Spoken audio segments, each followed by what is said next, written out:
আওয়ামী লীগ বিশ্বাস করত তারা কিয়ামত পর্যন্ত ক্ষমতা থাকবে এবং কেউ কেউ বিশ্বাস করত কিয়ামতের পরও ক্ষমতায় তারা থাকবে। কিন্তু আমরা বিশ্বাস করি ভবিষ্যতের যে রাজনৈতিক দলগুলো তারা যেন এই বিশ্বাসটা না করে, এই ভয়ঙ্কর পথের পা না দেয়।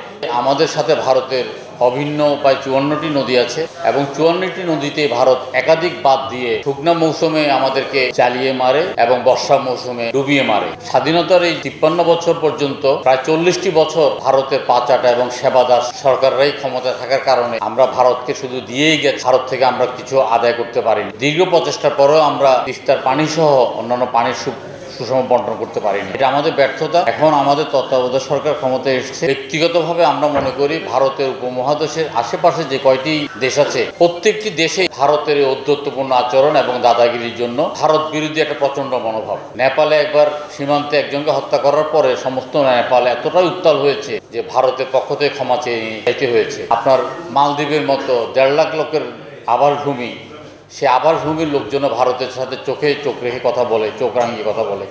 আমরাও চাই, আমরা ভারতকে যে ছাড় দিয়েছি আমরা ছাড় দেব না। আমরা ভারতের সাথে চোখে চোখ রেখে চোখ রাঙিয়ে কথা বলে আমাদের ন্যায্য হিস্সা আদায় করতে চাই। আমরা গত 15 বছর এই অবৈধ ভোট চোর স্বৈর শাসকের বিরুদ্ধে আমরা দিবানিশি লড়াই করে গেছি, প্রাণপণ লড়াই করে গেছি।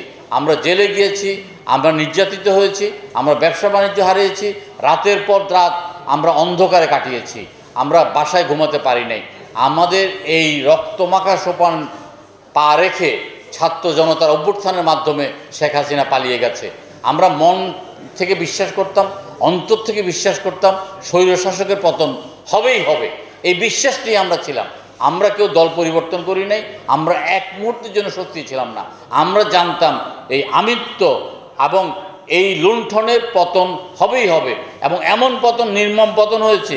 আমরা বারবার বলেছি যে ক্ষমতা সেফ এক্সিটটা রাখেন, ক্ষমতা পট পরিবর্তনের আপনার রাস্তাটা রুদ্ধ করে দেবেন না।